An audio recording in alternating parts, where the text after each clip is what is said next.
नहीं है, मेरे पास नहीं है कि मैं आपसे भी शेयर करूं और एक मुस्कान के साथ मैं आपके साथ वो लेके मैं पिक्चर भी लूं और अपने पास रखूं। वो नहीं है। मैं आगे के लिए बदलाव के लिए ही चाहती हूं और ये मेरा अपना राय है, मेरे दिल का राय है जो मैं दर्द से गुजर रही हूँ। हम तो अपने दर्द में, अपने गम में, अपने बेटे के लिए सब कुछ कर रहे थे। उनका चल रहा था प्लानिंग, क्या करना है क्या नहीं। टच भी नहीं की, ऐसे कर दी। उनके हाथ ही मेरे टच में था, सम्मान तो उनके हाथ में था। तो बड़ा फक्र होता, लेकिन ऐसा सौभाग्य नहीं मिला और हम तो छू भी नहीं पाए।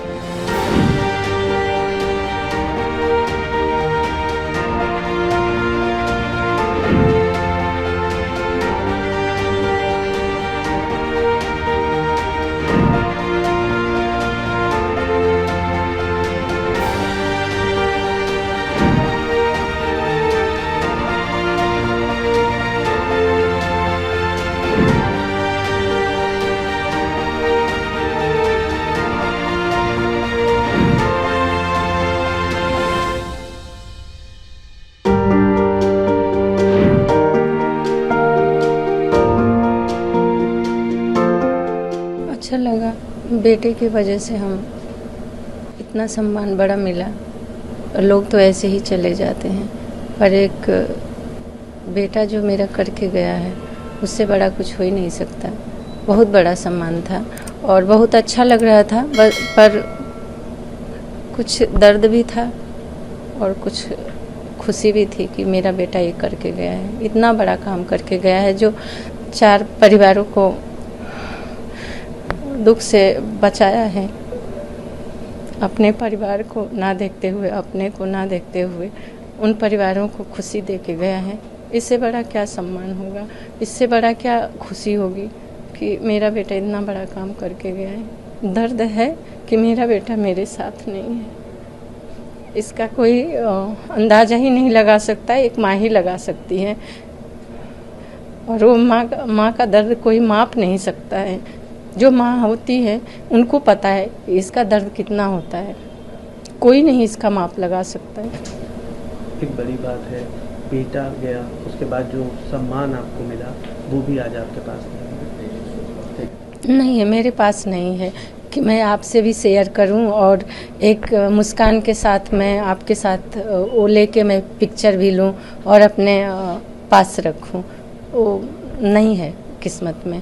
क्या कहना चाहेंगे उसको लेकर? क्या मैं आगे के लिए बदलाव के लिए ही चाहती हूँ और ये मेरा अपना राय है, मेरे दिल का राय है जो मैं दर्द से गुजर रही हूँ। मुझे किसी और पे उंगली नहीं उठाना, किसी के पे कोई हक नहीं है, पर मैं अपने लिए आवाज़ उठा सकती हूँ, अपने जैसे माँओं के लिए आवाज़ उठा सकती हूँ और मैं हमेशा बोलती रहूँगी, मुझे कोई रोक नहीं सकता।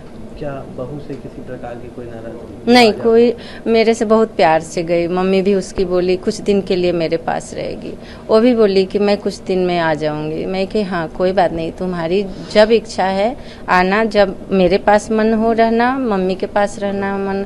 अच्छे से गई, कोई इशू नहीं। अगर थोड़ी इशू भी होती तो मैं समझ सकती थी, कोई इशू भी नहीं।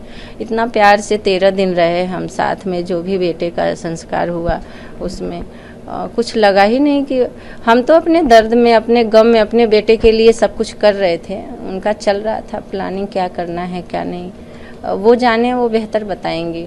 आपने एक बड़ी बात कही कि मैंने अपनी बहू को अंशुमान कहा। उसको भी पता है, क्वेश्चन करिएगा।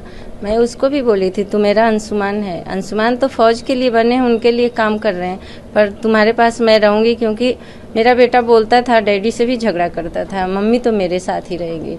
तो मैं यही दिमाग में था कि मैं तो तुम्हें ही अंशुमान बोलूँगी, तू मेरे लिए अंशुमान है। और मैं कभी उसको नाम भी नहीं रखी, मैं बेटा ही बोलती थी, उसको भी बेटा ही बोलती थी। मैं अपने बेटे को भी कभी नाम ऐसे बताने के लिए तो नाम बताना पड़ता है, पर मैं कभी अपने बच्चों का नाम नहीं रखती। मेरे अपने क्या, मैं किसी भी बच्चों को बेटा ही बोलती हूँ। जब राष्ट्रपति जी के यहाँ सम्मान मिल रहा था उस समय क्या कुछ चीज़ हुई? क्योंकि बताया जा रहा है उस समय आप सम्मान को भी हाथ में ठीक से नहीं पकड़ा। इशू बनाई होंगी वो, जब रिहर्सल हो रहा था तो सीओ साहब के साथ हो सकता है उनकी बातें हुई होंगी, कुछ उनको डर होगा कि कहीं माँ लेके न चली जाए। ये मेरे अंदर की बात, दिल की बात है। उनको डर होगा इसलिए वो इशू बनाई, ऐसा कुछ भी नहीं था। अगर 2 पेशेंट आदमी पकड़े हैं तो ये लगता है ना कुछ सेकंड के लिए कि कौन छोड़ रहा है, गिर ना जाए। उन्होंने छोड़ा और मेरे हाथ में ही रह गया। कोई जोर जबरदस्ती नहीं, कोई मैं हाथ आगे नहीं बढ़ाई, कोई खींची नहीं, पर उन्होंने शायद इशू बनाया सीओ साहब से, और सीओ साहब को बुला के शेयर किए होंगे अब इनके बीच क्या बात हुई। तो इन्होंने आया बोला कि ऐसे है कि तुम बस छू लेना, लेना नहीं। तो मैं कि हाँ कर लूँ, मैं आप कहो तो मैं हाथ भी नहीं ले जाऊंगी, मैं खड़ी रहूंगी। पर आप देखे होंगे 1-2 सेकंड में नहीं हाथ बढ़ाई, पर राष्ट्रपति जी मेरे तरफ देखी तब मैं हाथ फट से ले गई बढ़ाई। पर मैं बस टच भी नहीं की, ऐसे कर दी। उनके हाथ ही मेरे टच में था, सम्मान तो उनके हाथ में था। आज बेटे की क्या कुछ यादें मौजूद हैं, कैसे सोचती हैं, कब चीज़ें? एक माँ के लिए तो बचपन से ही जैसे बच्चे होते हैं, आज जितने दिन कुछ करके गए, एक एक पल की बातें याद आती है। और वो मैं शायद मेरी सांस जब तक रहेगी ख़त्म ही नहीं होगा वो पल बताने में, ख़त्म ही नहीं होगा। कोई उसका नंबर नहीं मैं बता सकती कितने दिन में ख़त्म होगा, वो पल कभी ख़त्म नहीं होगा। मैं वही सोचती रहती हूँ कब क्या किए थे हम, कैसे मैं उसको कैसे करती थी, क्या करती थी। वो हर माँ बाप के लिए बच्चे होते हैं प्यारे, लेकिन उन बच्चों में एक बच्चा होता है जो ज़्यादा ही माँ बाप के प्यारे होते, माँ बाप के लिए होते हैं, तो वो शायद वो अकेला था। देखिए, जो देश का द्वितीय शांतिकालीन सर्वोच्च वीरता पुरस्कार है, ये अपने आप में एक आदर्श है और अनुकरणीय है। और हमारे बेटे को मिला, वो ज़िले का पहला खुशनसीब है जिसे ये सम्मान मिला। तो हमारी पूरी नस्लें, आइए कहें कि पूरा ख़ानदान और हमारा क्षेत्र और ज़िला इसके लिए सरकारों का कृतज्ञ रहेगा।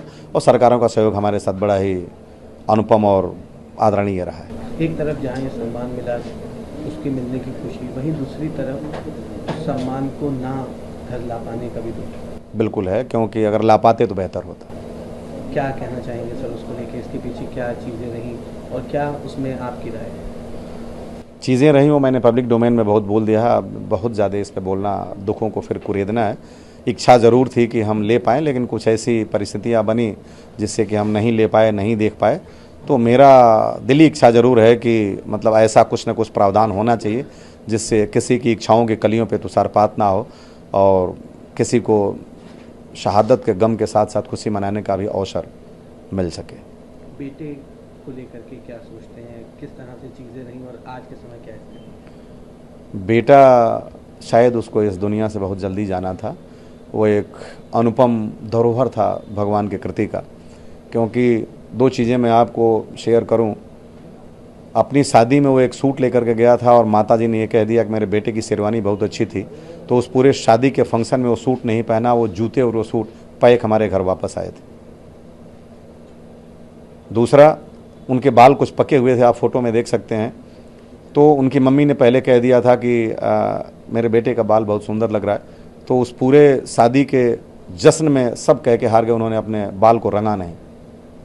तीसरा, वो दाढ़ी बहुत प्रेम से रखे थे क्योंकि फौज में कम रखने को मिलता है, तो जब आए थे तो उसमें रखे थे और शौक से कि जब जाएंगे तो छीलना पड़ेगा। तो मेरे एक भाई ने कहा कि बेटा आज दाढ़ी छील, बोला अभी आते हैं अंकल, और वो होटल में गए तत्काल छील के आ गए। तो परिवार के साथ उनका जो एफिलिएशन था वो बड़ा ही आले दर्जे का था और माता जी के साथ स्पेसिफिक जैसे था वो तो यूनिक था। तो हमें गर्व है अपने बेटे पे कि आज जहाँ भी होंगे उनकी आत्मा को शांति मिले। और निश्चित रूप से उन्होंने जो रास्ता चुना इस धरा को छोड़ने का, वो मोक्ष पे अपना अमृतत्व का अधिकार सिद्ध करता है और अमृतत्व पे उनका अधिकार सिद्ध है।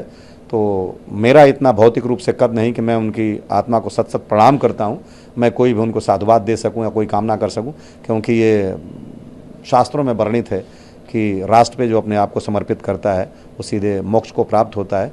तो हिंदू धर्म में केवल अंतिम इच्छा होती है मोक्ष को प्राप्त करना। मेरी जहाँ तक जो मान्यता है और जो धर्मों में थोड़ी सी लगाव के कारण जानकारी है, तो मोक्ष पे उनका अधिकार सिद्ध है, इसलिए उस महान आत्मा को सत सत प्रणाम करता हूँ। और मैं ये नहीं कामना कर सकता कि उनकी आत्मा को शांति मिले, वो तो परम शांति में विलीन हो चुके हैं। एक आखिरी सवाल रहेगा, आज के समय जिस तरह से चीज़ें चल रही हैं, लगातार ये बात कही जा रही है कि उस सम्मान पदक मिला उस पर आपका भी उतना ही अधिकार था जितना आपकी बहू। निश्चित रूप आप से किस तरह से देखते हैं? आप क्या चाहेंगे? निश्चित रूप से अधिकार था, क्योंकि उनको बहादुर बनाने के क्रम में माता पिता, परिवार, परवरिश, उनके गुरु, उनके मित्र, सबके अपना अपना सहयोग है। जैसे किसी व्यक्तित्व का निरूपण होता है और निर्धारण होता है, तो पत्नी तो अभी 5 महीने से आई थी। निश्चित रूप से उनका जो गम है वो काबिल वाइस है, लेकिन अगर ऐसा है कि हम आज अगर सुबह सो के उठें तो अपने बेटे की उस पुरस्कार को देख पाते कि ठीक है, तो बड़ा फ़क्र होता, लेकिन ऐसा सौभाग्य नहीं मिला और हम तो छू भी नहीं पाए। तो यही कुछ गम थे जो कि सरेबज़्म हमने अपनी दास्तां को बयां की, वरना ये बड़ा खूबसूरत मंजर नहीं है जिसे कि सरेबज़्म कही जाए। तो वाइफ उनकी कितने टाइम से उनके टच में थी, ये भी बात कही जा रही है, और उसके बाद क्या कुछ चीज़ें रहीं, कुछ एड्रेस को लेकर के भी बात की? हाँ, उनकी वाइफ जब वो इंजीनियरिंग करने गए थे 2015 में, जुलाई अगस्त का महीना रहा होगा, सितंबर में वो चले गए थे आर्म्ड फोर्सेस मेडिकल कॉलेज, तो वो भी आई थी वहाँ इंजीनियरिंग करने के लिए। तो उनकी जो भी पहचान या आप कहें कि प्रेम का जो प्रगाढ़ता बड़ी होगी, उसके बाद वो चले गए और जो भी मुलाकातें रही होंगी, तो कभी कभार छुट्टी तो हमारे ही पास आते थे, एक आध बार हो सकता है कि मुलाकात हुई, उनके दोस्तों से मिला कि किसी से बातचीत इनकी कभी कभार होती है, कभी उन्होंने हटाया, कभी ब्लॉक किया, कभी ये किया। और कमीशन के बाद भी कुछ ऐसा नहीं मिला कि बहुत जो है मतलब प्रगाढ़ प्रेम का ऐसा रहा हो। जो भी रहा हो, मैं उस प्रेम का पूरा सम्मान करता हूँ। उन्होंने उस पहचान को, उस प्रेम को, जो प्रेम की पूर्णता है, उसको प्रदत्त करने के लिए कहा कि हम शादी कर लेते हैं, और हमने बड़े धूमधाम से शादी किया। और उनके मदर फादर भी आदरणीय हैं, उन्होंने बड़े धूमधाम से शादी किया। हम 10 फरवरी को शादी किए और जरा भी हमारे बीच में कोई कंट्रोवर्सी या वो नहीं था। 19 जुलाई को भी हमारी बहू ने हमें सूचित किया था और वो यहाँ आई थी और पूरे रस्म व रिवाज में साथ रहीं। लेकिन 13 के अगले दिन से जब से घर छोड़ के गई, तब से क्या उनके दिल में आया मैं आज तक नहीं जान पाया, और जानने का प्रयास भी किया। धीरे धीरे उन्होंने फ़ोन बंद किया, नंबर हमारे जो पोस्ट पेड के इनके थे उसी नंबर से, प्राइम नंबर से, उसको बंद किया, हमारे नंबर को ब्लॉक किया, बातचीत करना बंद किया, पूजन में नहीं आई और राष्ट्रपति भवन में इस तरह की व्यवहारिकता का प्रदर्शन किया। इसका तो जवाब बेहतर तरीके से वही दे सकते हैं, हम तो सिर्फ अपने परिदृश्य से देख सकते हैं। राष्ट्रपति भवन में किस तरह की क्या बात है? जैसे राष्ट्रपति भवन में उन्होंने रिहर्सल के दिन उनकी माता जी ने पेपर को पकड़ा था, तो उन्होंने कुछ अपनी मंतव्य जाहिर की कि ये हाथ में पकड़ ली थी। तो हमने कहा कि आप अगर उनके सीओ साहब को कि अगर डेकोरम को मेंटेन करने के लिए आप कहेंगे तो हम जाएंगे भी नहीं, और माता जी नहीं जाएंगी, लेकिन मेरे बेटे के सम्मान को पूरा डेकोरेटेड तरीके से मिलना चाहिए। और उन्होंने कहा नहीं चलिए, लेकिन आप केवल हाथ लगा दीजिएगा। तो मेरी पत्नी ने बहुत संकोच के साथ हाथ लगाया, और फ़ोटो जब वो हो रहा था गेट के बाहर, तभी उन्होंने कहा कि एक फ़ोटो माता जी के हाथ में भी हो जाए। और मैं वो दुर्भाग्यशाली पिता था जो हाथ में भी नहीं ले पाया। इच्छा तो बहुत थी, और खोल के कम से कम देख लेता, बीइंग एक्स फौजी, तो कदाचित वो संतोष मिल जाता जो कि हर पिता चाहता है, और नहीं मिल पाया तो इसका गम ज़रूर है। और हमने ये इच्छा भी की थी कि यहाँ पे बस पे लगाने के लिए दीजिए, हम आपको ससम्मान वापस कर देंगे। और देना न देने की बात की प्रक्रिया तो अलग है, उन्होंने कोई जवाब तक नहीं दिया।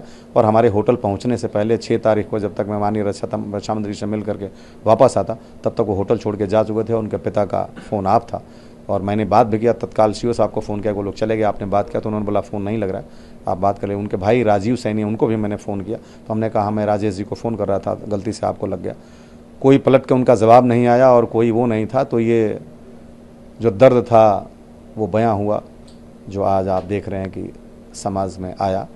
कदाचित ना आता तो बेहतर होता। एड्रेस चेंज को लेकर? हाँ, 5 फरवरी 2024 को उन्होंने मेरे बेटे का जो परमानेंट एड्रेस है देवरिया से, वो शिफ्ट करके, चेंज करा के, और वो चला गया वहाँ पे, मैंने गली नंबर 3 दीनानगर गुरदासपुर। जब मुझे पता चला प्रेसिडेंट वहाँ पे होटल में उनके सीओ साहब के माध्यम से, तो मैंने कहा ये बहुत गलत हुआ, और कम से कम हमारी नोटिस में होना चाहिए, क्योंकि वो हमारे परिवार के हिस्सा थे, सदस्य थे, और उनकी पहचान हमसे और हमारी पहचान उनसे है।